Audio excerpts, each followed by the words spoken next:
Cuarto audiotexto sobre el manual titulado Edificios de archivos en clima tropical y bajos recursos del Archivo General de la Nación Jorge Palacios Preciado, de Colombia, es decir, cuyos autores, dice acá, son autores varios. La coordinación general estuvo a cargo de Virginia Chacón Arias y la coordinación editorial y técnica a cargo de Sara González Hernández. Este cuarto audio y del cuarto capítulo irá desde la página del documento, pues en físico, desde la página 35 hasta la página 50. Es el último capítulo del manual. Tras de este restará un audio más en el cual contendrá todos los anexos del manual. Voy a hacer lectura del contenido del capítulo cuarto. El capítulo cuarto se titula Medidas de protección. Está dividido a su vez en 3 subpartes. La primera se titula Factores naturales. La segunda subparte de medidas de protección se titula Factores causados por el hombre, y la tercera y última se denomina Personal. Voy a hacer lectura de los títulos al interior de esas 3 partecitas del capítulo cuarto. Entonces, la primera subparte, que se titula Factores naturales, está contenida por los siguientes puntos. Por factores naturales como la iluminación natural y rayos ultravioleta, esa es la primera. Después, soluciona los efectos nocivos de la luz. Enseguida, temperatura y humedad relativa del aire. Medidas de control, vegetación, control de la vegetación, fauna, los insectos, los mamíferos, las aves, control de la fauna, microorganismos, hongos, bacterias, medidas de control, inundaciones, medidas de prevención, movimientos telúricos, medidas de prevención de huracanes y tormentas. El siguiente punto se denomina factores causados por el hombre, que contendrá a su vez las siguientes subunidades. La primera, contaminación. La segunda, contaminantes externos, medidas de control. Contaminantes internos, medidas de control. Conflictos armados, medidas de prevención. Robo o vandalismo, medidas de prevención y control. Incendio, medidas de prevención. Deterioro natural del edificio y medidas de prevención. El tercer y último punto del capítulo cuarto se titula Personal y solo está contenido por una subdivisión titulada Plan de evaluación. Entonces vamos a dar inicio al contenido, al texto del capítulo cuarto. Recordemos que está titulado como Medidas de protección. Estamos sobre la página 37. El edificio de archivo, la documentación que conserva y el personal que lo habita deben ser protegidos contra los embates de la naturaleza y, por supuesto, contra los daños ocasionados por el hombre, intencionales o no. Para lograr la máxima protección se deben abordar una serie de rutinas derivadas tanto de la misma construcción como de las labores inherentes a la conservación de los documentos y protección de las personas. Se deben plantear estrategias generales que implican la definición de principios de actuación para garantizar la estabilidad y protección del acervo documental que conservan los archivos, de sus funcionarios y visitantes. Estas estrategias serán llevadas a cabo por un equipo interdisciplinario compuesto de archivistas, conservadores, arquitectos, biólogos, químicos físicos e ingenieros mecánicos. Serán diferentes cuando se trate de una nueva construcción, una adecuación o cuando el archivista comparte una edificación con otras entidades.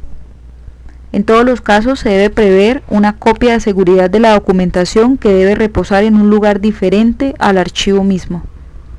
Es importante que todas las estrategias de conservación tengan una expresión legal, es decir, que se vean plasmadas en una obligación. Puede ser en el reglamento interno. Todas las estrategias se materializarán en planes que tendrán una respuesta a corto, mediano y largo plazo para proteger al máximo los archivos. De acuerdo con lo anterior, en este capítulo se plantearán diversas clases de riesgos y sus posibles soluciones. Bien, primer subtítulo, factores naturales. A pesar de cumplir con las condiciones que se establecieron en el capítulo 2, el edificio de archivos está siempre sujeto a los embates de la naturaleza, a la luz, ventilación y humedad adecuadas. Se le confiere una acción fungicida que impide el acelerado proceso de descomposición de los materiales con que están elaborados los documentos. En todos los casos se debe tratar de mantener constantes la temperatura y humedad, evitando al máximo los cambios bruscos de estas dos variables, por cuanto estos son uno de los factores fundamentales de deterioro de los documentos. Los efectos que más inciden en esas construcciones son: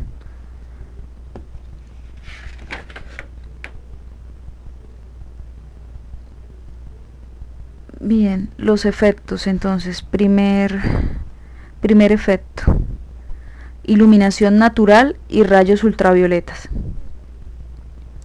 La iluminación es un aspecto importante del plan arquitectónico y a muchos arquitectos les gusta usar al máximo la luz natural en sus proyectos por el color extraordinario y sus beneficios psicológicos, tales como comodidad a los trabajadores y a los usuarios, sumándose a ello la economía de energía.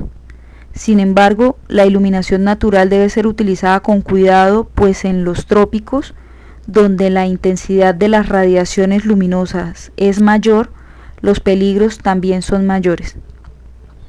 Los constituyentes básicos de los documentos archivísticos, es decir, papel, tinta, cueros, materiales fotográficos, filmes y cintas magnéticas, sufren de manera muy intensa la acción de la luz y sus efectos. Estos daños dependen de las características de los materiales, tanto de la capacidad de absorción y de sensibilidad a la luz y del tipo de radiación, como de la longitud e intensidad de las ondas, y también del tiempo de exposición, considerando que el efecto de la radiación es acumulativo. Bien, acá el texto remite a ver el anexo número 3. Seguimos.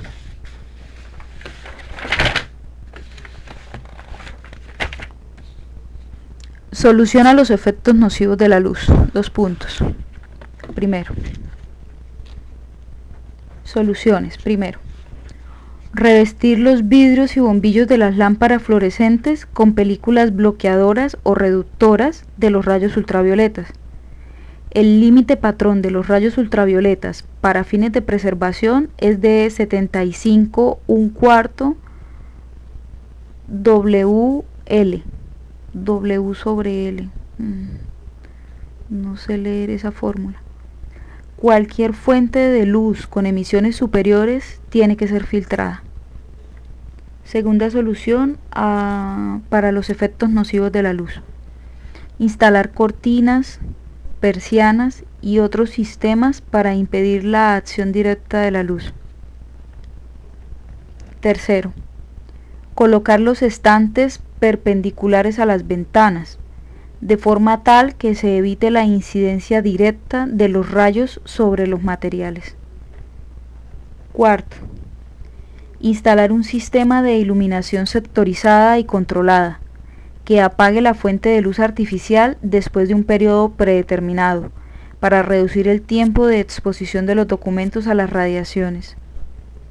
Quinto y último, evitar el uso de lámparas de mercurio o vapor de sodio en el interior del edificio, debido a su intensa emisión de rayos ultravioletas.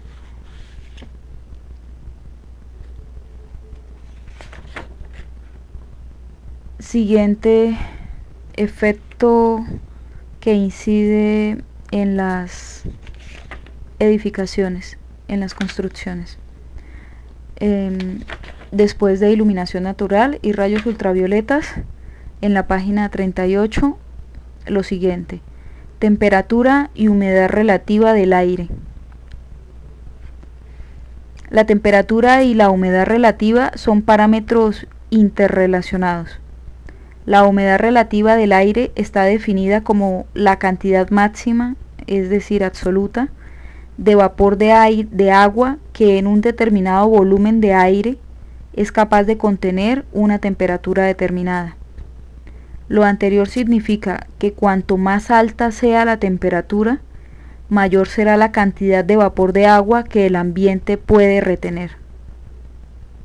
De acuerdo con los diferentes autores, la temperatura considerada adecuada para la conservación de documentos en papel varía entre 15 y 20 grados centígrados y la humedad relativa entre 45 y 60%, debiendo observarse que, primero, observaciones. Primera, índices de humedad relativa superiores a 60% promueven el ataque microbiológico y reacciones de degradación físico-química. Segunda observación, índices de humedad relativa inferiores a 45% hacen que papeles, cueros y pergaminos pierdan de forma irreversible su humedad estructural. Tercero, los documentos fotográficos, especialmente los negativos y filmes en nitrato y acetato de celulosa, necesitan niveles de temperatura mucho más bajas, entre 10 y 20 grados centígrados, y de una humedad relativa entre 25 y 50%. Las medidas de prevención que se tomen en un archivo para preservar los documentos deben ser dirigidos a garantizar condiciones de temperatura y humedad relativas estables en los niveles promedios.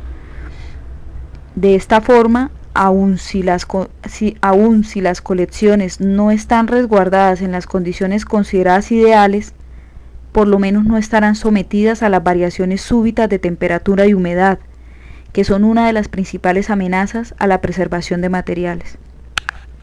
En términos de ese conocimiento se establecen a continuación medidas de control.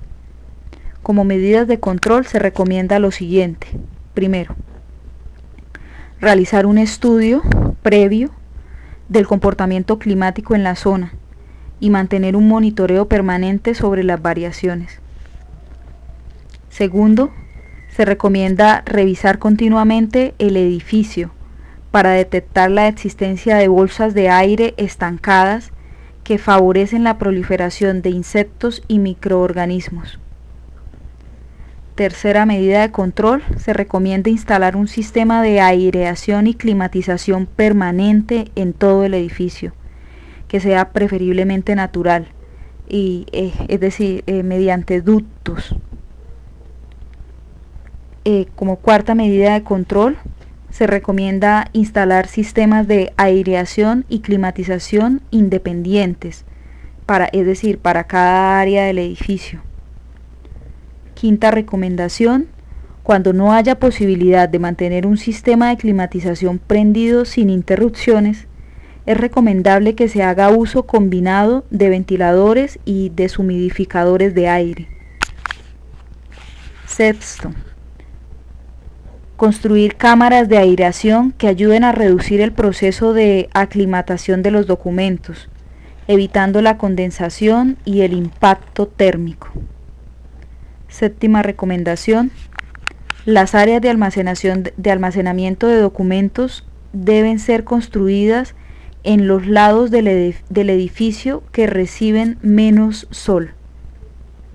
Octavo, los materiales empleados en la construcción deben ser absorbentes y combinarse con recursos arquitectónicos que promuevan la circulación del aire. Noveno, es fundamental tener siempre en mente los objetivos y encontrar las soluciones dentro de los medios disponibles. Décima recomendación y última, para materiales especiales tales como fotografías, películas, discos y otros, Se recomienda siempre conservarlos en depósitos con condiciones especiales de preservación, manejando promedios para cada tipo de material. Bien, estamos sobre la página 39 y vamos a dar inicio al siguiente efecto que incide en las construcciones, el efecto denominado vegetación. Los árboles de sombrío y el recubrimiento de los terrenos aledaños con pasto o césped atenúan el efecto de la radiación solar sobre el edificio. Sin embargo, esta situación puede propiciar la aparición de insectos, mamíferos y aves que causan daño al acervo o al edificio. Hay que hacer un control a la vegetación. Para controlar la aparición de estos enemigos del acervo se recomienda: primero, no sembrar árboles muy cerca del edificio. Estos deben ubicarse por lo menos a 5 metros de las paredes y ventanas. Segundo, los jardines y pastos deben ubicarse por lo menos a 45 centímetros de cualquier edificio que albergue colecciones. Tercero, los árboles seleccionados no deben ser de hojas grandes y raíces poco profundas. Cuarto, los árboles seleccionados no deben ser frutales. Quinto, los árboles seleccionados no deben ser grandes consumidores de agua. Sexto, realizar inspecciones rutinarias a los pastos y árboles para eliminar las zonas que creen hábitat para la fauna. Séptimo, realizar fumigaciones periódicas. 8. Establecer rutinas regulares de poda de árboles y pastos.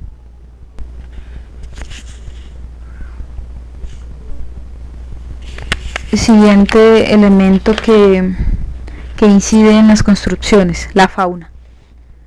En los países con clima tropical y húmedo es muy común encontrar una gran variedad de fauna que puede afectar la estabilidad de las colecciones. En esta sección se han dividido en 3 grupos para su tratamiento. Así, el grupo de los insectos. La mayoría de las especies de insectos que pueden infestar las colecciones de archivo son atraídos por los aprestos, adhesivos y engrudos presentes en el papel y en las encuadernaciones, los cuales son fácilmente digeridos. Algunos insectos también atacan la celulosa. Por ejemplo, la celulosa está presente en el papel y el cartón. Y atacan también las proteínas que se encuentran en el pergamino y el cuero. El daño causado no procede solamente del hábito de comer que tienen los insectos, sino también de la perforación, la formación de madrigueras y de su secreción corporal. A pesar de que algunos insectos no constituyen necesariamente un riesgo directo para las colecciones, su presencia atrae a otros insectos, aves o mamíferos que sí representan una amenaza, ya que algunos se alimentan de los cuerpos de estos. Es importante recordar que las colecciones no son la única fuente de alimento para los insectos. Existe un enorme espectro de tipos de alimento dentro de los edificios. El atractivo más obvio está constituido por los desperdicios de alimentos dejados por los humanos y la comida almacenada en oficinas y cocinas. Ahora los mamíferos. Los mamíferos roedores son los responsables de la pérdida de un gran número de colecciones importantes, ya que roen el papel, cartón, cueros, pieles y adhesivos de las encuadernaciones para alimentarse o para construir sus nidos. Sus productos metabólicos ocasionan daño químico sobre los materiales y pueden provocar incendios al roer los cables de las instalaciones eléctricas. A diferencia de los insectos y los microorganismos, los roedores pueden producir daños graves en poco tiempo. La acumulación de alimentos y basura, así como la falta de limpieza en los inmuebles, favorecen la proliferación de estos animales. Los roedores prefieren ambientes cálidos, húmedos y oscuros. La invasión de los depósitos puede ser hecha por las puertas, ventanas, revestimientos y pisos. Además del peligro de daños a las colecciones, algunos mamíferos roedores ofrecen el riesgo de transmitir enfermedades fatales para el hombre, tales como la leptospirosis, la peste bubónica, la fiebre tifoidea e hidrofobia. Otros mamíferos roedores, como el conejo y el tejón, construyen túneles y cavernas en los alrededores del edificio, causando daños a las tuberías, estructura y cimentación. Ahora las aves. Las aves son especialmente frecuentes en los climas tropicales. Se puede encontrar en los techos y en construcciones antiguas, como en las que se encuentran numerosos archivos parroquiales, pues utilizan estas áreas para habitar. El excremento de estos animales mancha el material y lo daña químicamente, además de que crean el hábitat propicio para la aparición de microorganismos e insectos. Control de fauna. La prevención y control de la fauna requiere de una vigilancia constante de las áreas internas y externas del edificio, de los suelos, de las construcciones cercanas y árboles que lo rodean, por lo que se recomienda lo siguiente. Primero, establecer una rutina de higiene para todas las dependencias del edificio. Segundo, realizar inspecciones continuas sobre los estantes y documentos para detectar la aparición de insectos o situaciones que puedan permitir su crecimiento. Tercero, ubicar la cafetería en un lugar controlado del edificio, preferiblemente en el exterior. Cuarto, prohibir el consumo de alimentos dentro de las diferentes áreas del edificio, limitando su consumo a un área restringida, preferiblemente fuera del mismo. Quinto, aplicar periódicamente insecticidas de tipo piretroide sobre pisos, zócalos y accesos de aguas negras, pero nunca sobre documentos. Sexto, las edificaciones de archivo pueden ser construidas sobre pilotes para facilitar las inspecciones, disminuir el exceso de humedad y la posibilidad de infecciones. Séptimo, paredes, zócalos, pisos y techos necesitan de inspección periódica para detectar eventuales infecciones. Octava recomendación. En caso de sospechar de la existencia de bolsones subterráneos de termitas de suelo, solo deben las empresas especializadas poder realizar exámenes precisos y tomar las acciones de control. Novena recomendación.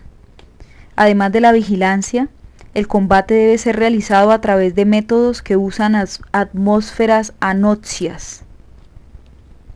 Décima recomendación.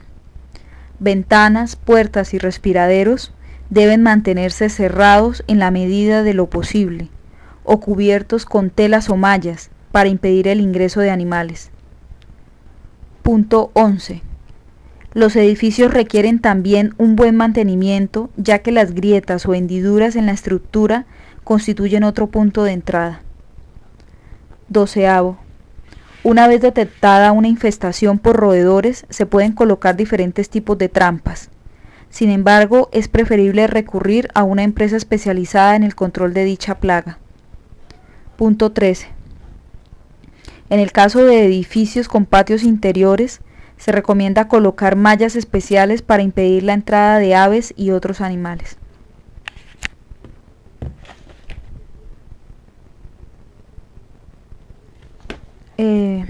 Estando sobre la página 41, vamos a empezar a hablar sobre microorganismos. Los microorganismos que causan deterioro en los materiales de archivo son las bacterias y los hongos. Estos excretan enzimas que les permiten descomponer los materiales orgánicos en pequeños productos que son nutrientes apropiados para su metabolismo. Son materiales atractivos la celulosa y el apresto del papel, así como los almidones, gomas, gelatinas y el cuero de las encuadernaciones. Algunas de estas enzimas provocan la hidrólisis de la celulosa, la cual generalmente va acompañada de una descomposición oxidante, gracias al peróxido de hidrógeno que producen muchas bacterias y hongos. Los productos ácidos del metabolismo excretados por ciertos microorganismos pueden causar una mayor hidrólisis ácida de la celulosa. El resultado de la actividad de las enzimas es la alteración y debilitamiento irreversible de los materiales. Asimismo, producen sustancias que pueden manchar el papel, la tela, el pergamino o el cuero con colores como el rojo, violeta, amarillo, café y negro, entre otros. El factor preponderante en el crecimiento de los microorganismos es la presencia de humedad en el objeto sobre el cual están creciendo, pero principalmente en el aire. Las especies de hongos y bacterias que atacan más frecuentemente los materiales de archivo, las obras de arte sobre papel, las fotografías, negativos y otros documentos en papel, se desarrollan y crecen cuando la humedad relativa alcanza o sobrepasa el 70%. Y ésta se mantiene por un periodo prolongado. Sin embargo, algunas especies de hongos crecen en una humedad relativa inferior. Las altas temperaturas, la falta de circulación de aire, la escasez de luz y el polvo acumulado ayudan y aceleran el crecimiento una vez brotado, pero solamente una humedad relativa alta y la humedad del sustrato pueden iniciar y seguir generando su crecimiento. Si la humedad relativa baja del 70% y los materiales pierden su contenido alto de humedad, el microorganismo deja de crecer o se torna inactivo o latente. Sin embargo, las esporas quedan sobre el sustrato. Estas se activarán y empezarán a crecer de nuevo al elevarse la temperatura relativa. Los microorganismos de todo tipo también afectan las películas, las cintas magnéticas, los discos y los disquetes.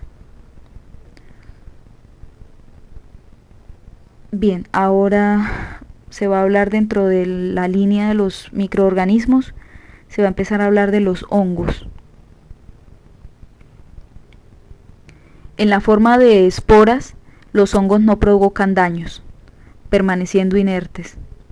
En caso de que se den las condiciones ambientales adecuadas, estos se desarrollan.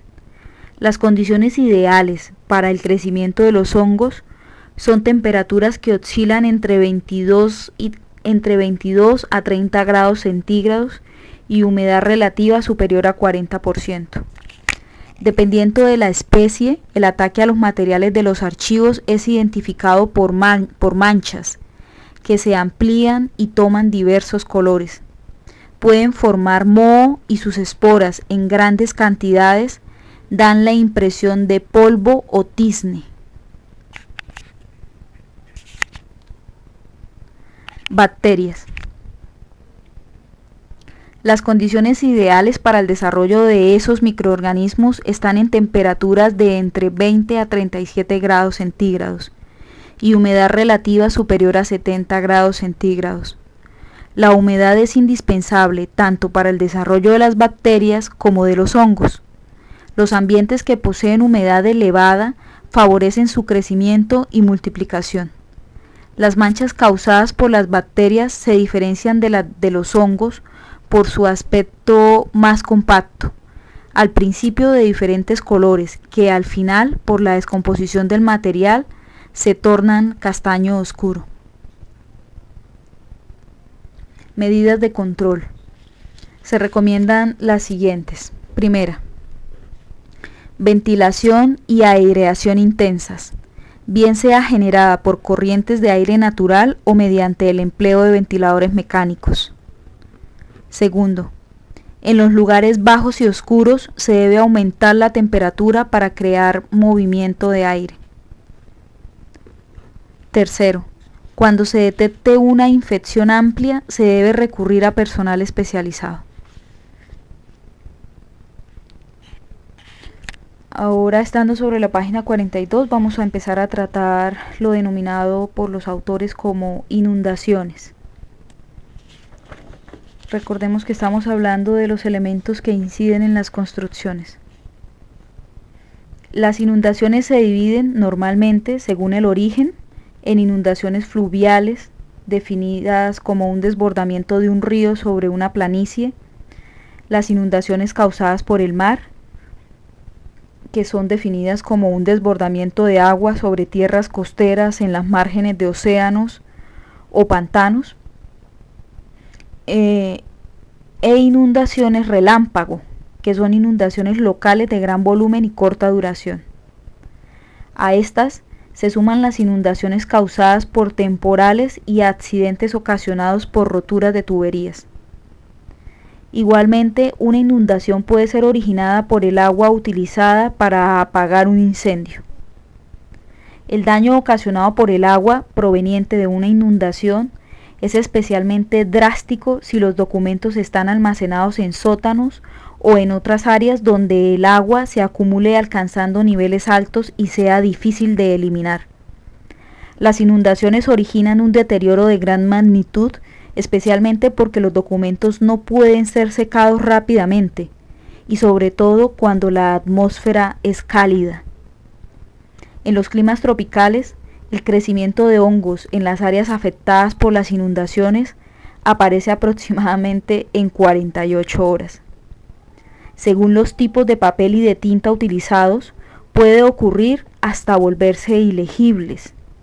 Cuando comienzan a secarse, se deforman y dan lugar a una masa compacta, que en la mayoría de los casos resulta prácticamente imposible de salvar.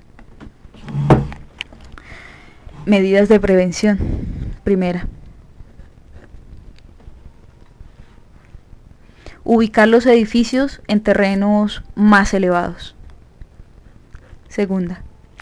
Evitar terrenos localizados al final de una ladera. Tercera. El edificio debe incorporar elementos especiales, obedeciendo las normas de protección y resistencia a inundaciones. Cuarta medida. Instalar anclajes de la construcción a sus fundaciones y protección contra el desmoronamiento y el movimiento lateral. Quinta. Utilizar recursos adicionales de drenaje del terreno. Sexta. Evitar el almacenamiento de colecciones en áreas subterráneas. Séptima. Construir canales e instalar válvulas para impedir el reflujo de las aguas pluviales o del sistema de aguas negras. Octava y última medida. Construir pisos y paredes con materiales de fácil limpieza.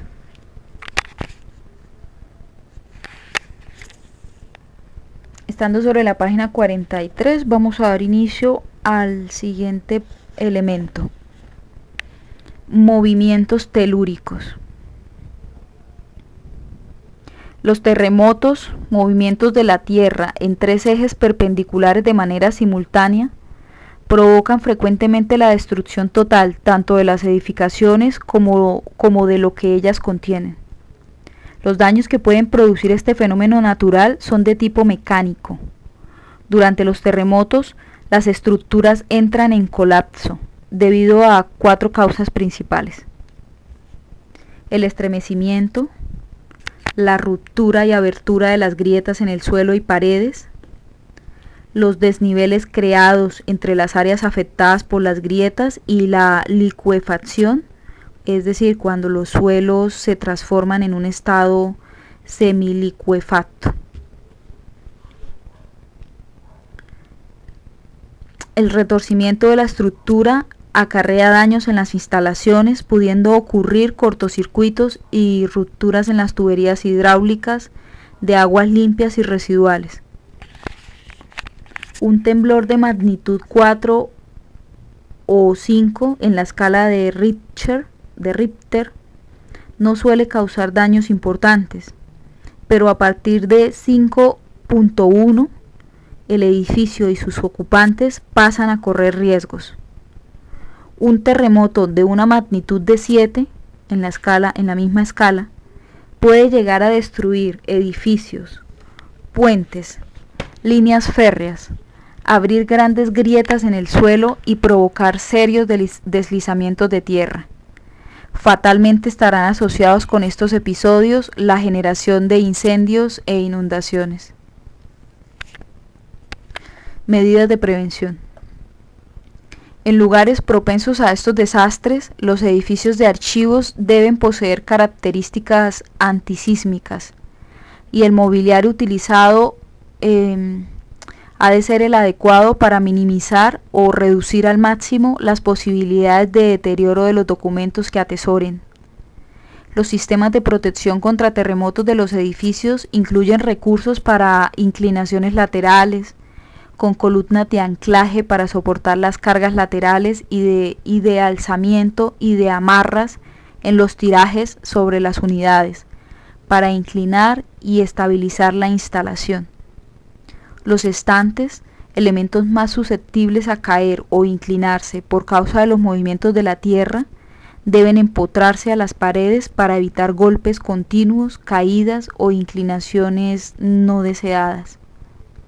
Las instalaciones eléctricas y de iluminación también se pueden ver afectadas y deben ser fijadas e inclinadas en forma apropiada en los techos, dotadas de soportes secundarios independientes fijados a sus respectivos nichos en las estructuras de la construcción.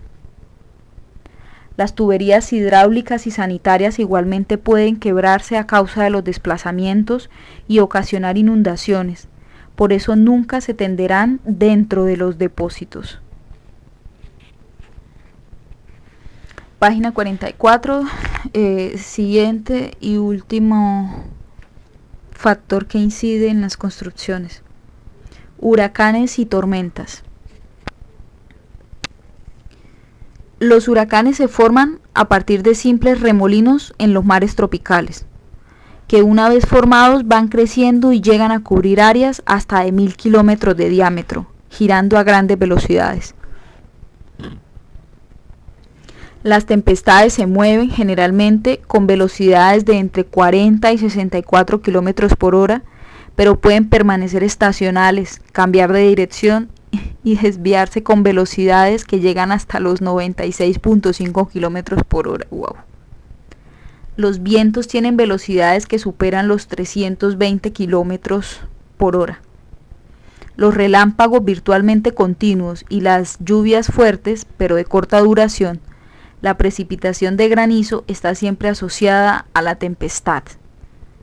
Al llegar a las costas provocan oleajes imponentes y devastan todo lo que encuentran a su paso. Este tipo de fenómeno, además de causar daños físicos a los edificios, provoca inundaciones, cuyas consecuencias ya fueron descritas.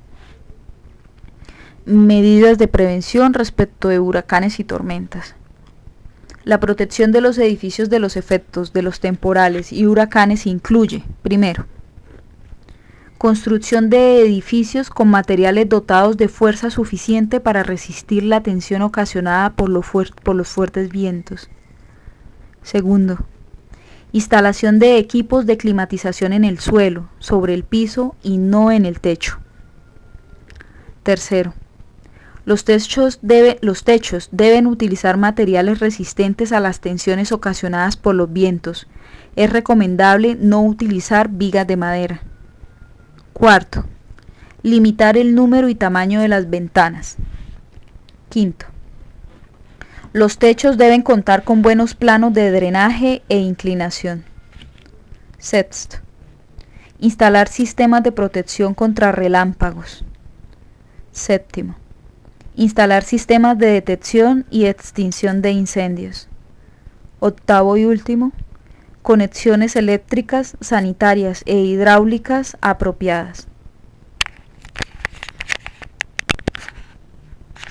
Bien, este es el fin de los elementos, de los efectos que como factores naturales inciden en las construcciones. Ahora se va a hablar de los factores causados por el hombre. Estamos en la página 45. El hombre en su diario transcurrir puede causar grandes daños a los edificios de archivo, las colecciones y a los propios usuarios. Los mayores peligros provienen de contaminación. Primero, contaminación. Segundo, conflictos armados. Tercero, robo o vandalismo. Cuarto, incendio. Quinto, deterioro natural del edificio. Y bien, ya, hasta el quinto. Bueno, entonces, factores causados por el hombre. Contaminación. Entre los principales componentes del aire se encuentra el oxígeno, el nitrógeno, el dióxido de carbono y el hidrógeno, los cuales permiten la combustión, la fermentación, la oxidación y la hidrólisis de los materiales. Los agentes contaminantes son clasificados como externos e internos. Contaminantes externos. El aire. El aire de los centros urbanos e industriales contiene una gran cantidad de partículas y gases. Las partículas componen la parte sólida, de dimensiones microscópicas, de los contaminantes. Reúnen esencialmente polvo, tizne y las esporas de los microorganismos. Como contaminante externo también está el dióxido de azufre. El dióxido de azufre es lanzado en la atmósfera principalmente por la quema de combustibles fósiles, empleados en los hornos industriales y en los automóviles. También se combina con el oxígeno transformándose en trióxido de azufre. Tal reacción química es catalizada por pequeñas partículas metálicas. La combinación de trióxido de azufre y agua, sea la del aire o la del papel, formará el ácido sulfúrico que promueve la hidrólisis de la celulosa. Tercer contaminante externo, el ozono. El ozono es un poderoso agente oxidante. En la industria se emplea como agente esterilizante y blanqueador. En concentraciones elevadas es altamente tóxico y tiene un olor característico, fácilmente percibido junto a las copiadoras electrostáticas que también producen este gas. Siguiente. Dióxido de nitrógeno. Gran parte del dióxido de nitrógeno que contiene el aire proviene de los extractores de los autos. Los óxidos, tales como el dióxido y el monóxido, solubles en agua, los óxidos solubles en agua, originan el ácido nítrico, que actúa en forma semejante al ácido sulfúrico. Siguiente. El sulfato de hidrógeno. El sulfato de hidrógeno, con su característico olor a huevo podrido, es generalmente producido por la biodegradación de las proteínas que contienen azufre. Como es un ácido débil, no causa daños significativos en los materiales orgánicos. No obstante, es muy agresivo contra los metales, especialmente la plata, siendo por ello peligroso para las fotografías y los filmes en sales de plata. Salinidad. La salinidad presente en el aire de las regiones costeras se empeora por los fuertes vientos. Considerando que la sal es altamente higroscópica, constituye un peligro adicional a los documentos de los archivos en ambientes húmedos. Polvo. El aire trae consigo numerosas partículas que afectan notablemente los ductos, las ventanas y canales de aireación, y obviamente los documentos y el personal que habita regularmente los archivos. En el polvo están contenidas partículas de sustancias químicas cristalinas y amorfas, tales como tierra, arena, tizne y gran diversidad de microorganismos, además de residuos ácidos y grasos provenientes de la combustión en general y de las actividades industriales. El polvo no modifica solamente la estética de nuestros documentos. Cuando observamos la suciedad retenida en los papeles, como los excrementos de insectos, incrustaciones de cera, colas y polvos de diversos orígenes, debemos tener conciencia de su acción destructiva. Las pequeñas partículas minerales poseen acción cortante y abrasiva. La adherencia del polvo no es solo superficial, también se prende a los intersticios y además es absorbido por las conexiones químicas. Otro aspecto relevante es la capacidad microscópica del polvo. En condiciones de elevada humedad relativa ocurre la absorción de agua y de contaminantes en forma de ácidos. En caso de que los constituyentes químicos del polvo posean actividades catalíticas, estas podrán actuar como lugar activo para la conversión química de contaminantes del aire, formando sustancias químicas que van a favorecer la degradación de la celulosa. Los microorganismos y sus esporas, presentes en el polvo, se adhieren a los materiales orgánicos y encuentran condiciones adecuadas para su desarrollo, es decir, proliferan y causan alteraciones químicas y degradación. Como medidas de control se señalan las siguientes. Primera, el polvo puede ser reducido en el interior de los depósitos por el control del cierre de las ventanas, por recursos de clausura y además por el uso de filtros y cortinas. Segundo, realizar un plan de limpieza semanal y metódico en seco para eliminar el polvo en los documentos y las unidades de conservación. Tercero, realizar una limpieza semestral intensiva utilizando aspiradoras. Cuarto, utilizar sobre pisos y paredes una solución húmeda. Siguiente punto, contaminantes internos. En el interior de un edificio de archivo o biblioteca funcionan diversos servicios, los cuales emplean máquinas y agentes químicos que liberan gases y vapores nocivos para la salud de las personas y para la preservación del acervo. En la fumigación de documentos se utilizan por lo general gases tóxicos que contienen azufre y otros compuestos oxidantes. Otros contaminantes pueden provenir de la volatilización de solventes de pinturas y productos de limpieza que contengan derivados del petróleo. En las microfilmaciones, por el proceso de azoico, se libera el gas de amonio. El laboratorio fotográfico, a su vez, usa químicos, incluso sustancias sulfurosas en el desarrollo de la fijación. Las copiadoras electrostáticas también volatilizan solventes y liberan una cantidad considerable de vapores de ozono. Lo correcto sería llevar a estos agentes contaminantes hacia el exterior por medio del proceso de extracción.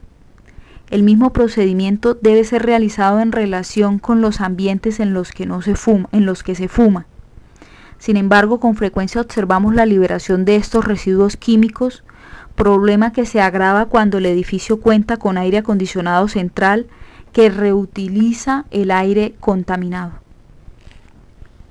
En la preocupación por los acabados internos y el mobiliario, incluyendo aspectos diversos como la calidad acústica, durabilidad, estabilidad de las condiciones climáticas y estéticas, el arquitecto necesita estar atento a la liberación de contaminantes que provienen de productos de uso común como barnices, maderas, adhesivos, alfombras, entre otros. Muchos de los productos químicos que afectan a las personas son también dañinos para los documentos. Uno de los contaminantes más peligrosos es el formaldehído. El formaldehído es gas incoloro con olor perceptible a una concentración de aproximadamente 1 parte por millón. En niveles de 0.05 a entre 0.05 y 0.5 partes por millón, los ojos pueden irritarse y a 1 parte por millón se irritará la nariz, la garganta y los bronquios. El valor de 0,1 parte por millón es el nivel máximo aceptable en ambientes cerrados sin daños para la salud. Siempre hay formaldehído en el aire. El formaldehído afecta las colecciones de dos maneras. En presencia de humedad, incluso en niveles muy bajos de humedad relativa, formará el ácido fórmico. Estudios demuestran que las emisiones aumentan en la presencia de humedad elevada y temperaturas altas. Tal como las pinturas a base de látex, las acrílicas son generalmente seguras, pero ninguna es suficiente como barrera contra las emanaciones de formaldehído. Las pinturas a base de aceites liberan materiales orgánicos volátiles durante el proceso de secado. Estos compuestos pueden ser extremadamente corrosivos y deben ser evitados. Los estantes metálicos son generalmente protegidos por un revestimiento de esmalte cocido. Si este esmalte no fuese completamente curado, también emitirá altos niveles de formaldehído. Los sistemas de archivos metálicos con calidad de preservación utilizan resina acrílica tratada térmicamente y modificada con una melanina catalizada. Otra alternativa es utilizar revestimientos en polvo que eliminan las emisiones de volátiles. El proceso de pintura consiste en la deposición electrostática de un revestimiento en polvo constituido de un híbrido de resinas epoxi-poliéster que es tratado al horno. Los fabricantes que utilizan esta técnica garantizan que el revestimiento es inerte. Medidas de control. Primera. Evitar los materiales que son fuentes de formaldehídos en ambientes internos. ¿Cuáles materiales son fuentes de formaldehídos? Las alfombras, los aglomerados, los compensados de madera, laminados, fibra de vidrio, tintas y plásticos. Segundo, la ventilación y el uso de absorbentes tales como yeso, carbón activado o carbonato de calcio puede reducir el contenido de formaldehído a la mitad, pero no constituye un sistema de remoción permanente. Tercero, utilizar poliuretano o poliéster en los revestimientos ofrece buenos resultados para controlar el formaldehído. Sin embargo, se recomienda el uso de los poliuretanos antihumedad, es decir, cuya polimerización ocurre en contacto con la humedad atmosférica, formando acabamientos bastante resistentes. Cuarto y último, utilizar resinas batihumedad tipo látex en el interior de los archivos. Estas resinas generan menos subproductos corrosivos y provocan menos exhalaciones. Estamos sobre la página 47 y vamos a empezar a hablar del siguiente factor causado por el hombre. Conflictos armados. Son situaciones que generalmente ocasionan grandes destrozos a los edificios y víctimas humanas, sin que las colecciones sean ajenas a resultar afectadas, aunque no sean el blanco directo de ellos. Medidas de prevención. Para minimizar los riesgos ocasionados por estas situaciones, se recomienda lo siguiente. Primero,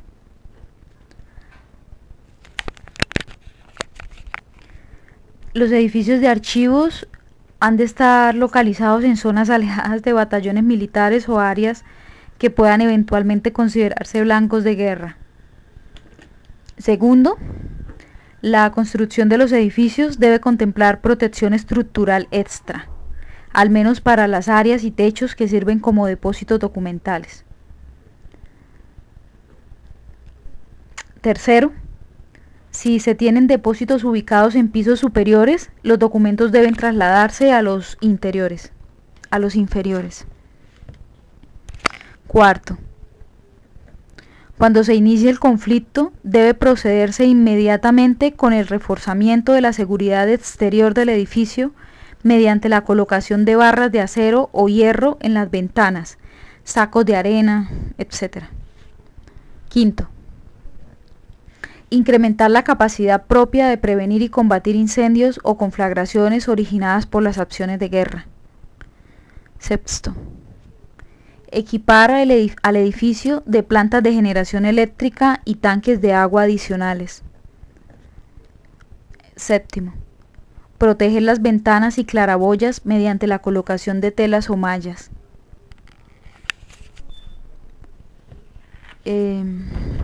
Siguiente factor de deterioro causado por el hombre: robo o vandalismo.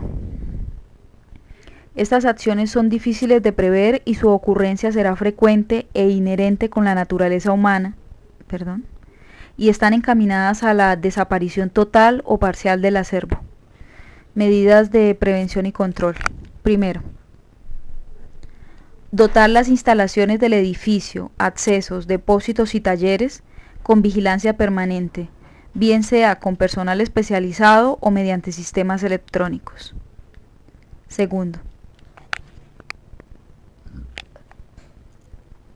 el ingreso a todas las áreas debe ser controlado y, si es el caso, restringido a horarios convenientemente establecidos. Tercero, mantener permanentemente instruidos y aleccionados a toda la planta de personal para que contribuya con la vigilancia y alerta de inmediato sobre la ocurrencia de situaciones de robo o vandalismo. Siguiente factor de deterioro provocado por el hombre: incendio. El incendio es una de las amenazas más peligrosas para los fondos y colecciones de los archivos. Debido a las características de los soportes celulósicos que los componen, una vez quemados, son irrecuperables. En los documentos que no sean destruidos, el fuego provocará chamusquina, provocará cubrimiento por hollín, provocará friabilidad, olor a humo, etc. El fuego ha sido durante siglos el enemigo secular y el gran azote de los archivos, así como del resto de las instituciones construidas y constituidas por abundantes elementos combustibles. Fundamentalmente, el fuego constituye una reacción química en la que un material combustible se mezcla con oxígeno y se calienta hasta el punto en que se producen vapores inflamables. Estos vapores entonces hacen contacto con algo que esté lo suficientemente caliente como para causar la ignición de los mismos y el consiguiente fuego. El fuego tiene además un segundo componente dañino: el agua que se utiliza en la mayoría de los casos para sofocarlo. La misma provoca, además de daños directos como hinchamiento de las fibras, fragilidad, arrugas, solubilización de los elementos sustentados y otros, produce también el crecimiento y desarrollo del moho y otros agentes biológicos. Generalmente los incendios se ocasionan por descuido, por falta de vigilancia y de mantenimiento. Las causas más frecuentes son los cigarrillos encendidos, la acción de rayos y relámpagos y las conexiones eléctricas en malas condiciones. Si el edificio es estructuralmente sano, es probable que el calor y las llamas consuman todos los combustibles restantes y luego se extingan. Sin embargo, si las estructuras no ofrecen adecuada resistencia al fuego y los materiales de construcción son combustibles, el fuego puede extenderse a espacios vecinos y reiniciar todo el proceso hasta llegar incluso a destruir la totalidad del edificio y su contenido. Medidas de prevención. Puesto que el fuego se origina siempre y cuando existan los elementos que forman parte de una combustión, los esfuerzos para evitar la presencia de incendios se deben dirigir a lo siguiente. Primero, evitar la acumulación de desechos de construcción, mobiliario, combustibles, maderas, pinturas y materiales de algodón. Segundo, mantener las áreas circundantes de los edificios y depósitos libres de desechos. Tercero, utilizar en la construcción elementos ignífugos. Cuarto, construir muros y accesos cortafuegos. Quinto, dotar las áreas de acceso y escape con puertas cortafuego. Sexto, amoblar el lugar con mobiliario metálico tratado con antioxidantes. Séptimo, Dotar de instalaciones eléctricas, sanitarias e hidráulicas que sean las más adecuadas técnicamente, utilizando materiales que garanticen larga duración. Octavo, instalar medios de detección y extinción automáticos y manuales que por una parte avisen y por otra anulen la presencia del fuego. Noveno, preparar y divulgar un plan de evacuación del edificio. Décimo, crear brigadas voluntarias contra incendio dentro del personal. 11. Disponer de elementos de protección para combatir un fuego.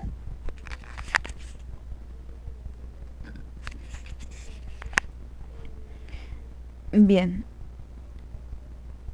Siguiente ítem. Estamos sobre la página 49. Está nombrado como lo siguiente: deterioro natural del edificio. El mismo edificio requiere de un plan permanente de mantenimiento intenso y minucioso para prevenir los daños ocasionados por la fatiga del material, la acumulación de contaminantes, la aparición de grietas en las paredes y los techos, la humedad, la ruptura de tuberías, drenajes obstruidos, cableado eléctrico defectuoso, etc. Medidas de prevención.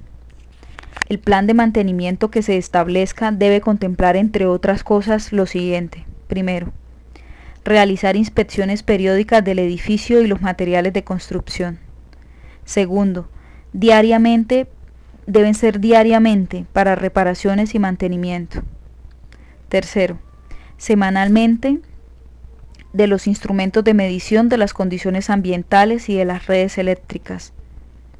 Cuarto, quincenalmente, los ductos de agua interiores, bajantes y desagües deben ser revisados quincenalmente.